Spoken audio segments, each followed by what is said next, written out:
नमस्कार, आप देख रहे हैं सक्षम भारत। आपके साथ मैं हूं प्रांजलि सिंह। आज हम बात करेंगे कि कैसे भारत और फ्रांस एक नए दौर में पहुंच चुके हैं। दोनों देशों ने अपने संबंध को स्पेशल ग्लोबल स्ट्रेटेजिक पार्टनरशिप का दर्जा दिया है। सवाल ये है कि भारत की सुरक्षा और रक्षा ताकत पर इसका क्या असर पड़ेगा।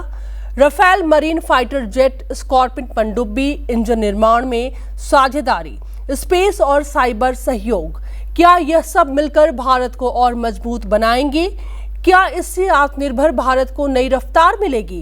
क्या इससे इंडो पैसिफिक क्षेत्र में शक्ति संतुलन प्रभावित होगा? और आने वाले सालों में इसका भारत की रणनीतिक स्थिति पर क्या असर पड़ने जा रहा है? आज चर्चा इसी पर।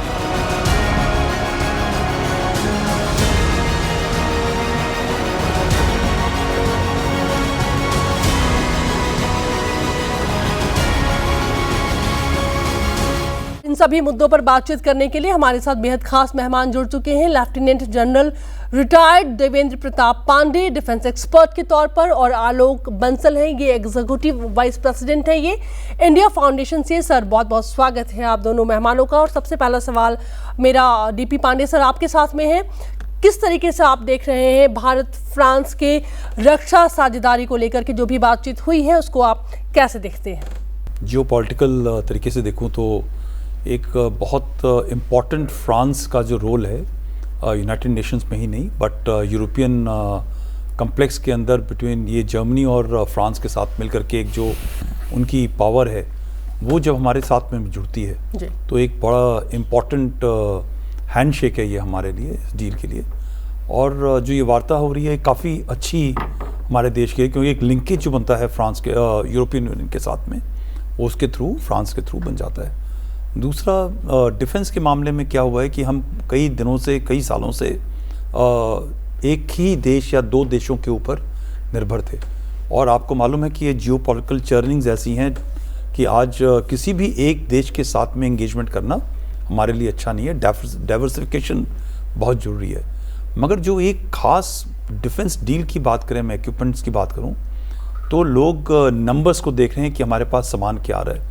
मैं उसके अंदर ये देख रहा हूँ कि उस सामान से हमारे देश के अंदर जो डिफेंस प्रोडक्शन है उसके अंदर एक हमारी जो आत्मनिर्भरता होगी, जॉब्स हैं, जो पैसा खर्च होता है हमारे देश का जो तुरंत बाहर चला जाता था, आज हमारे देश के अंदर होगा।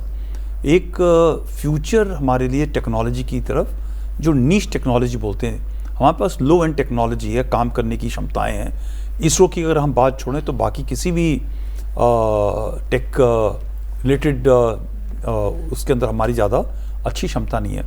मगर जैसे ही ये सब जो एयरक्राफ्ट इंजन है या उसकी असेंबली का सिस्टम है, जब वो हमारे देश के अंदर आएगा तो उसमें जो एक इकोसिस्टम बनेगा एक टेक्नोलॉजी को एब्जॉर्ब करने के लिए, रिसर्च एंड डेवलपमेंट के लिए, ये सब जो चीज़ें हैं हमारे देश के लिए फ्यूचर में बहुत इम्पॉर्टेंट है। भारत और फ्रांस की जो रक्षा साझेदारी है, जो भी बातचीत हुई है, उसको आप किस तरीके से देखते हैं? देखिए, पहली चीज़ तो हमें ये देखना चाहिए कि भारत और फ्रांस जो है एक विशेष साझेदारी है हमारे बीच में, और इसीलिए हमने इसको स्पेशल ग्लोबल स्ट्रेटेजिक पार्टनरशिप की बात की है। अगर आप इतिहास में भी देखें तो फ्रांस पश्चिमी खेमे का सदस्य होने के बावजूद हमेशा एक स्वतंत्र विदेश नीति अपनाने की चेष्टा करता रहा है। काफ़ी समय था चार्ल्स डी गॉल के टाइम जब वो नेटो का सदस्य होते हुए भी नेटो के सैनिक संगठन का हिस्सा नहीं था। उसी तरीके से भारत ने हमेशा एक स्वतंत्र विदेश नीति की परिकल्पना की है, एक स्वतंत्र विदेश नीति की राह पर चला है। और इन सब के लिए हमें हमेशा अन्य राष्ट्रों से समर्थन की आवश्यकता रही है। और जब भी भारत अकेला पड़ा है, फ्रांस हमेशा आगे आया भारत की मदद करने के लिए। अगर आपको याद हो 96-97 में जब एक समय था जब परमाणु परीक्षण करने के बाद अधिकांश पश्चिमी देशों ने भारत पर प्रतिबंध लगाए थे, तब 1998 की जनवरी में 26 जनवरी को राष्ट्रपति जाक चिराक भारत आए थे, गणतंत्र दिवस के अतिथि थे, और फ्रांस ने ही वो शुरुआत की थी जिससे भारत जो है शेष विश्व की तरफ फिर से खुलने लगा। आज पिछले 1-1.5 साल से विश्व में कुछ भू राजनैतिक उथल पुथल चल रही है। अगर आप देखें तो कभी किसी राष्ट्र पर टैरिफ लगाए जा रहे हैं, कभी किसी राष्ट्र पर प्रतिबंध लगाए जा रहे हैं। क्या होने वाला है इसकी परिकल्पना करना थोड़ा मुश्किल है। और फ्रांस जैसे कि हमेशा एक स्वतंत्र विदेश नीति अपनाता रहा है, फ्रांस के ऊपर भी दबाव है। साथ ही साथ भारत ने भी देखा कि हमारी विदेश नीति पर भी कुछ दबाव आए, कुछ टैरिफ्स लगे, कुछ प्रतिबंध लगे, तो उसके बाद दोनों देशों का साथ आना एक सामान्य प्रक्रिया है और एक आवश्यक प्रक्रिया है और ये बहुत महत्वपूर्ण प्रक्रिया है। और जब भी हम पिछले कई दशकों से हम रूस और सोवियत संघ से जो बनने वाले हथियार थे, शस्त्र प्रणाली थे, उनके ऊपर काफ़ी हद तक निर्भर थे, लेकिन जब भी हमने इससे दूर निकलने की कोशिश की है तो हम अधिकांशतः यूरोपीय शस्त्र की तरफ गए और फ्रांस हमारा एक अच्छा रक्षा क्षेत्र में भी पार्टनर रहा है। अगर आप देखें, पहले भी मिराज वायुयान आए थे, उससे पहले नौसेना में एलिजे आए थे। अगर आप देखें तो मिराज के बाद अब जो है हमने राफेल, जो भारत की जो सबसे बड़ी जो उन्नत विमान जो हमने खरीदे वो राफेल खरीदे, और अब उसके 114 विमानों का जैसा कि सुनने में आया है, समाचार है कि एक सौदा हुआ है। महत्वपूर्ण बात है और इसमें एक बड़ी संख्या ऐसे विमानों की है जो नौसेना के लिए आ रहे हैं। ये बहुत महत्वपूर्ण चीज़ है क्योंकि हिंद महासागर में भारत एक अग्रणी राष्ट्र है और सबसे प्रमुख जो नौसेना है हिंद महासागर में वो भारत की है।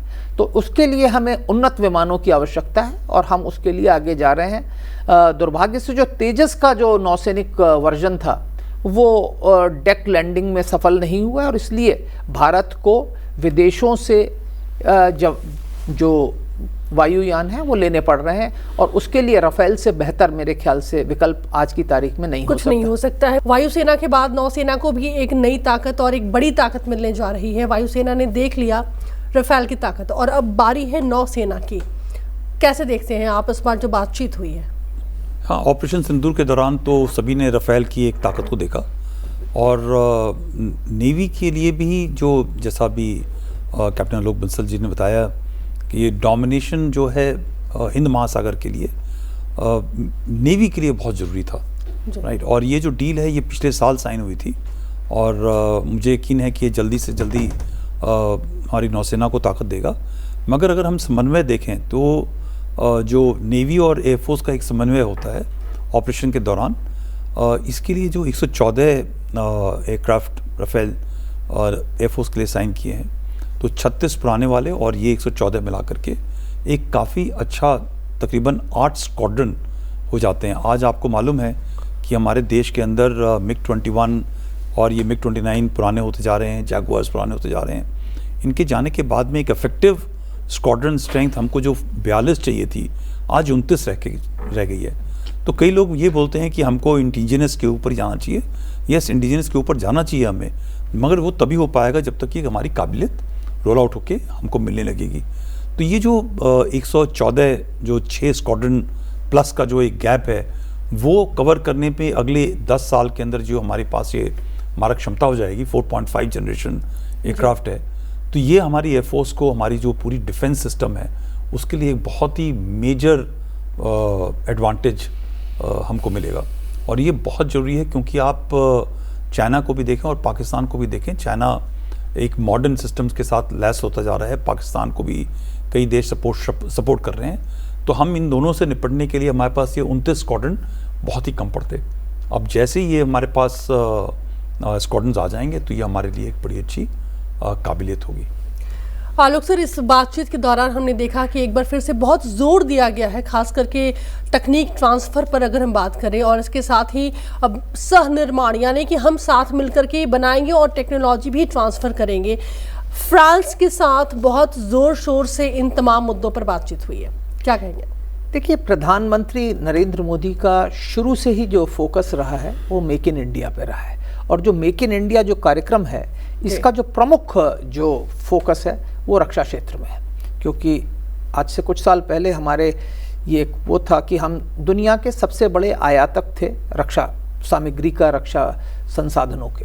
तो कोशिश की जा रही है कि मेक इन इंडिया हो और इसके लिए हमने न सिर्फ सार्वजनिक उपक्रमों बल्कि अब निजी क्षेत्र के जो उपक्रम हैं उनको भी रक्षा जो कॉन्ट्रैक्ट्स हैं वो देने शुरू कर दिए हैं और कई हथियार और रक्षा प्रणाली यहाँ बन रहे हैं। जब राफेल का पहले जो एग्रीमेंट साइन हुआ था उसमें भी ये था कि उसकी जो मेंटेनेंस, रिपेयर्स वगैरह है वो भारत में ही एक निजी क्षेत्र की कंपनी करेगी और अब और कोशिश की जा रही है, चूंकि एक बहुत बड़ा सौदा है, कि ये तकनीक ट्रांसफ़र हो और इनमें से काफ़ी बड़ी संख्या जो है भारत में ही बनाई जाए। इससे पहले भी हमने देखा कि बेंगलोर में वो हेलीकॉप्टर्स की प्रोडक्शन की फैसिलिटी बनाई गई, एआई के क्षेत्र में सहयोग की बात हो रही है, भारतीय इलेक्ट्रॉनिक्स लिमिटेड के साथ हैमर मिसाइल बनाने की बात हो रही है। तो भारत और फ्रांस जो हैं दोनों साथ आ रहे हैं, और आज भारत के अंदर क्षमता है, क्योंकि एक नंबर्स चाहिए होते हैं, एक संख्या चाहिए होती है जब आपको बड़ी संख्या में उसका उत्पादन करना है, और फ्रांस के पास कई चीज़ों की तकनीक है। तो भारत की जो तकनीकी मैन पावर है और फ्रांस की जो तकनीक है, वो मिलकर इस आयाम को हासिल करेंगे, और आप देखेंगे कि दिन दूनी रात चौगनी प्रगति होगी जहां तक सवाल स्वदेशी निर्माण का है।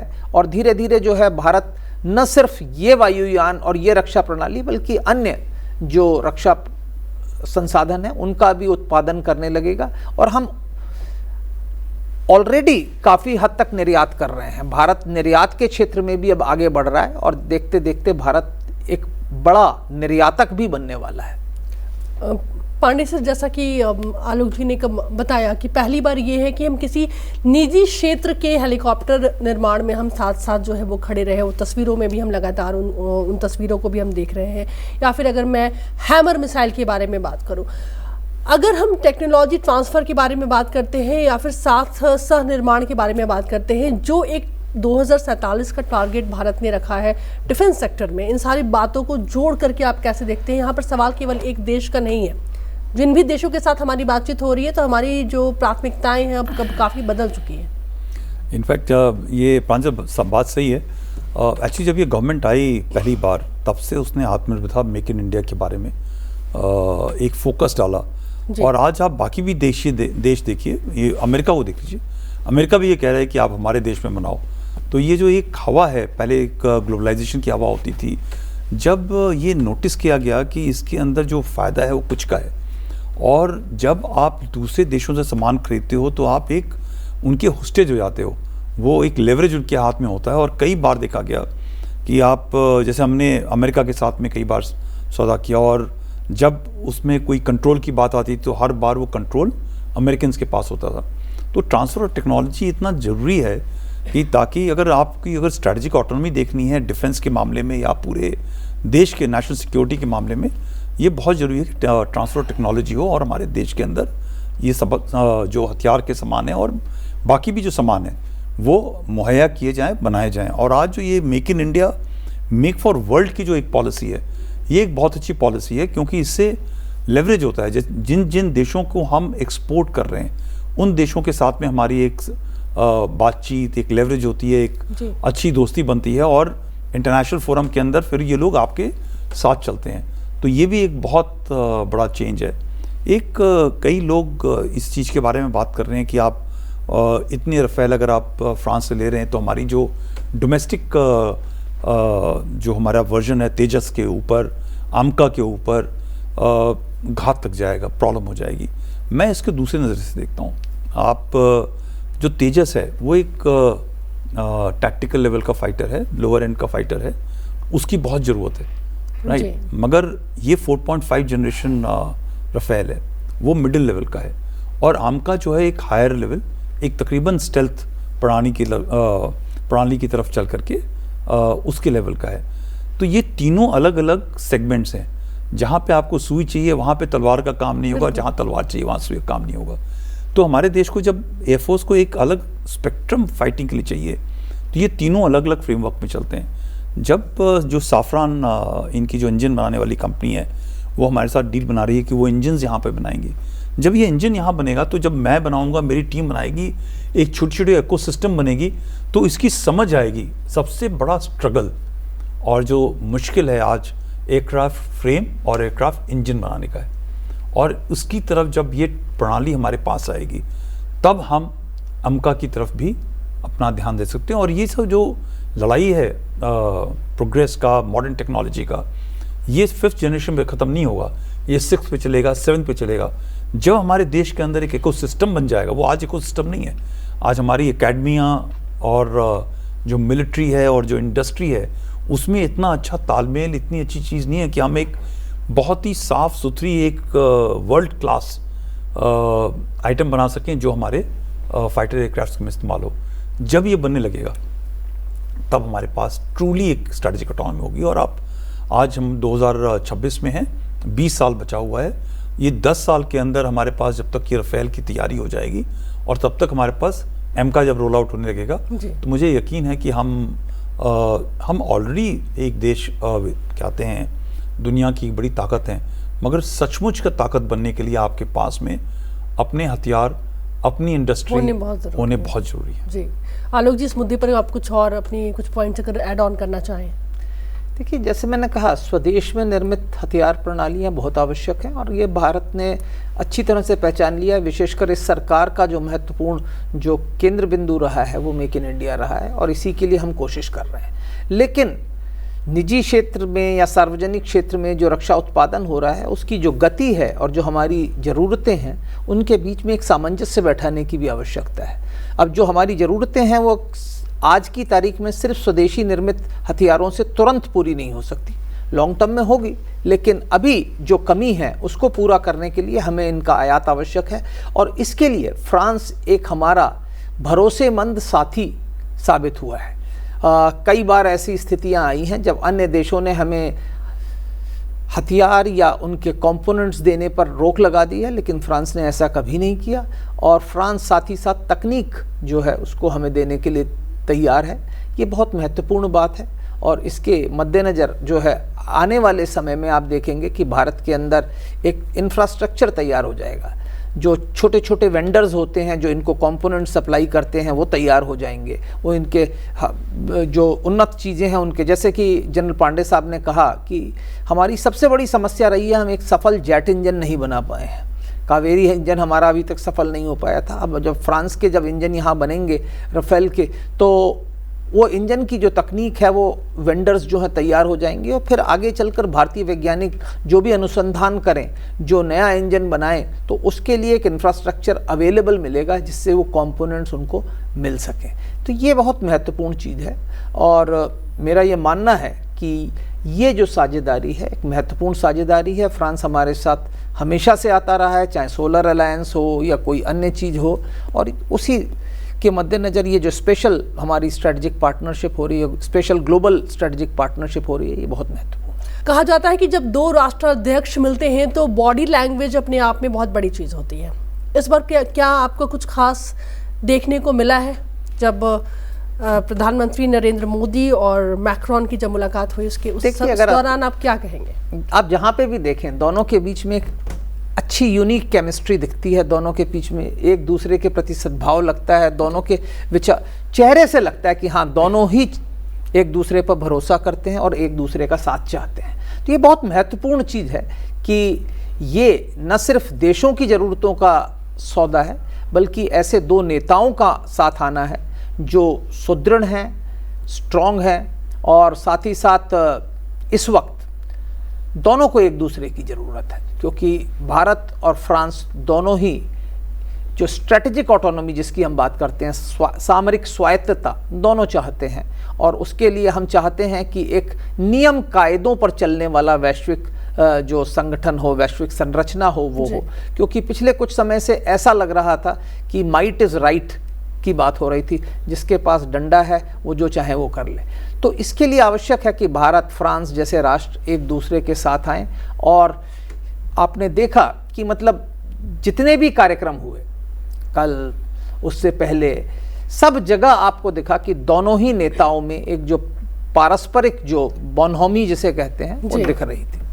जब दो बड़े नेता मिलते हैं तो कई बार बहुत सुंदर तस्वीरें निकल करके सामने आती हैं, जैसा कि इस बार हमने देखा, चाहे आप मुंबई के कार्यक्रम से ले लें, मरीन ड्राइव पर मैक्रोन का जॉगिंग हम देख लें, बिल्कुल एक कॉन्फिडेंट जो है वो दिख रहे हैं वो। उसके बाद दिल्ली में आकर के कई कार्यक्रम में बहुत ही अच्छे से उन्होंने अपनी बातों को रखा है। कैसे आप देख रहे हैं इस बार की मुलाकात? ये सब चीज़ें एक जब एक दीवार होती है, डिप्लोमेटिक दीवारें भी जो होती हैं, वो जब टूटने लगती हैं और आपस में एक अच्छा एक समन्वय बन जाता है, तब ये पॉसिबल है।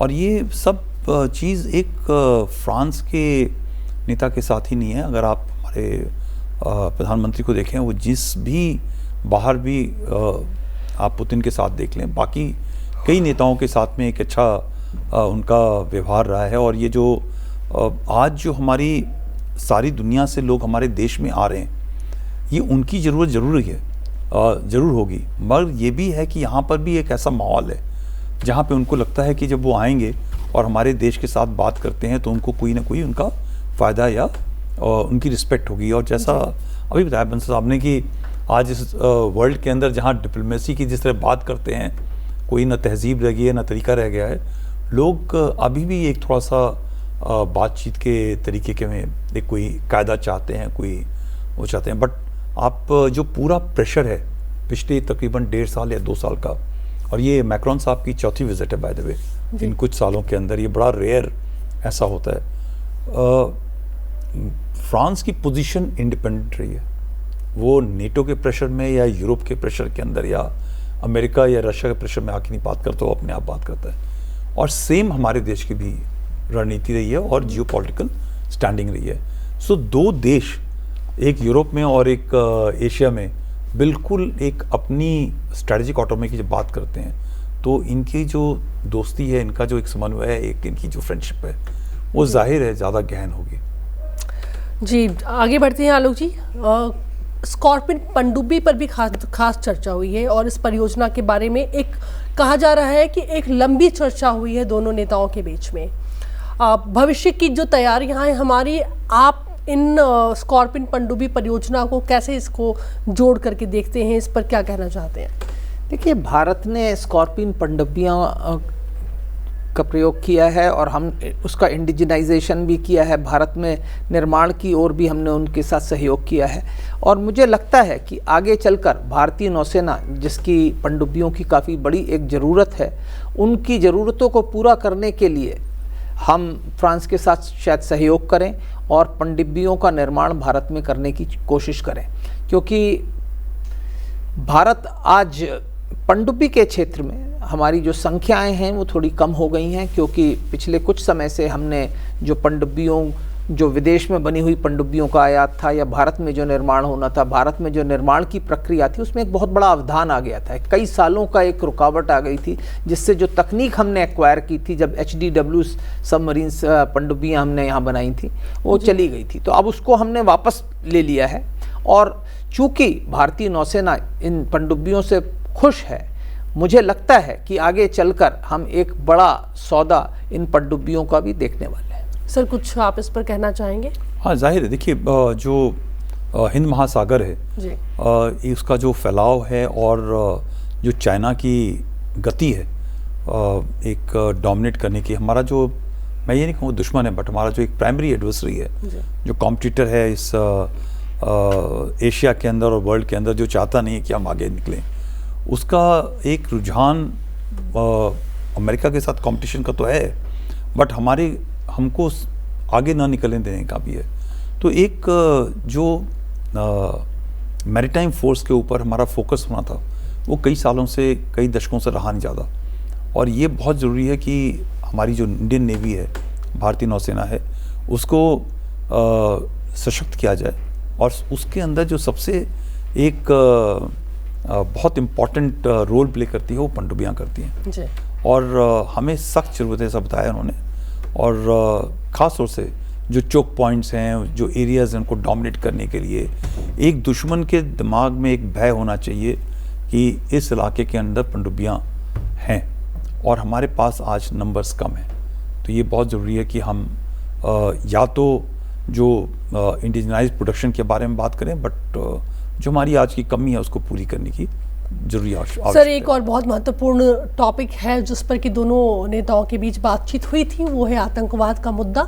प्रधानमंत्री ने छेड़ा और उस पर इस बात के जवाब में मैक्रोन ने अपनी बात भी रखी और जो एक मैसेज है वो पूरी दुनिया के सामने गया। लेकिन मैं आपका नज़रिया जानना चाहती हूँ, चूँकि आप खुद 15 कोर के कमांडर रह चुके हैं और जो सबसे बड़ी अभी हाल में जो सबसे दुखद घटना है वो हमने पहलगाम में देखा, कैसे आप देखते हैं ऐसा? देखिए, जब पहलगाम हुआ तो पहले कुछ 1 या 2 दिन, 3-4 दिन तक कोई प्रतिक्रिया बाहर के देशों के साथ नहीं आई और काफ़ी साइलेंस था उस चीज़ के ऊपर।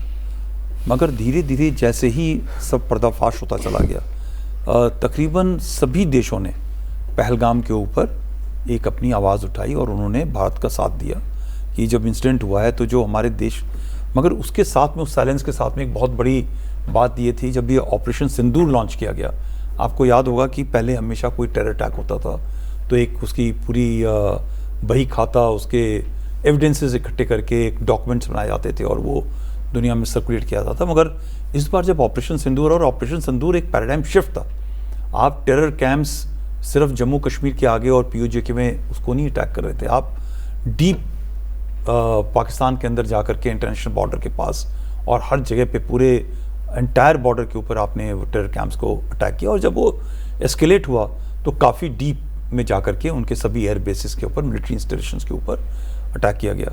ये जो 4 दिन की कार्रवाई हुई, इस पूरे 4 दिन की कार्रवाई के अंदर किसी भी विदेशी नेता ने या किसी भी देश ने कोई नेगेटिव कमेंट नहीं किया। वरना क्या होता है कि जैसे ही आग ऐसी उठती है तो लोग चाहते हैं कि लड़ाई ना हो और शांति हो जाए। उनको मालूम था कि इस बार हमारा देश, और जैसे हमेशा था, वो सही रास्ते पे है और एक पनिशमेंट जो चाहिए थी वो पाकिस्तान को मिल रही है। सो इसी के चलते हुए, और आपको मालूम है कि ऑपरेशन सिंदूर अभी तक ख़त्म नहीं हुआ है, अभी वो पॉज बटन है, और इसके बारे में ये बात करना बहुत ज़रूरी था। और इसके बारे में जब मैक्रोन ने प्रधानमंत्री का साथ दिया है, ये भी एक पूरे दुनिया को एक मैसेज आता है कि एक देश जो हमारे साथ में है, UNSC का मेंबर भी है और एक बहुत प्रोमिनेंट मेंबर है यूरोपियन यूनियन का, वो हमारे साथ में है, तो कम से कम पाकिस्तान अपनी हरकतों से बाज आएगा और कोई ना कोई गलत काम ना करेगा। तो आने वाले 10 से 12 सालों में आप इस साझेदारी को कैसे देखते हैं, भारत फ्रांस?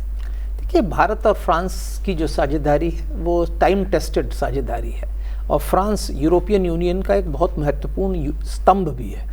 फ्रांस और जर्मनी ही यूरोपियन यूनियन के स्तंभ हैं, और भारत का यूरोपियन यूनियन के साथ भी जो मुक्त व्यापार जो समझौता हो रहा है वो भी हो चुका है, इंटेंट हो चुकी है, और उसके आगे जैसे ही वो दस्तखत होंगे हम देखेंगे कि भारत और फ्रांस के बीच में व्यापार भी बहुत ज़्यादा बढ़ेगा। और रक्षा क्षेत्र में तो जो हमारी प्रबल साझेदारी है वो आप देखेंगे कि आगे चलने वाले समय में हो सकता है कि फ्रांस भारत का सबसे बड़ा सहयोगी बन जाए रक्षा क्षेत्र में। चलिए, आज की चर्चा को हम यहीं पर विराम देते हैं। सर, बहुत बहुत शुक्रिया हमसे बातचीत करने के लिए। आलोक बंसल जी, बहुत बहुत शुक्रिया। और काफ़ी अहम जानकारियां जो हैं वो आप लोगों के माध्यम से हमारे दर्शकों तक पहुंची है। तो आज की चर्चा से साफ है कि भारत और फ्रांस की यह नई रणनीतिक साझेदारी केवल समझौता नहीं बल्कि आने वाले समय की दिशा तय करने वाला कदम है। रक्षा, तकनीक, अंतरिक्ष और साइबर सहयोग, हर क्षेत्र में दोनों देश आगे बढ़ने का संकल्प ले चुके हैं। अब देखना होगा कि इन समझौतों का जमीनी असर कितनी तेजी से दिखाई देता है और भारत की मेक इन इंडिया पॉलिसी को कितना बल मिलता है। आज के लिए इतना ही। आप देखते रहे संसद टीवी। जय हिंद।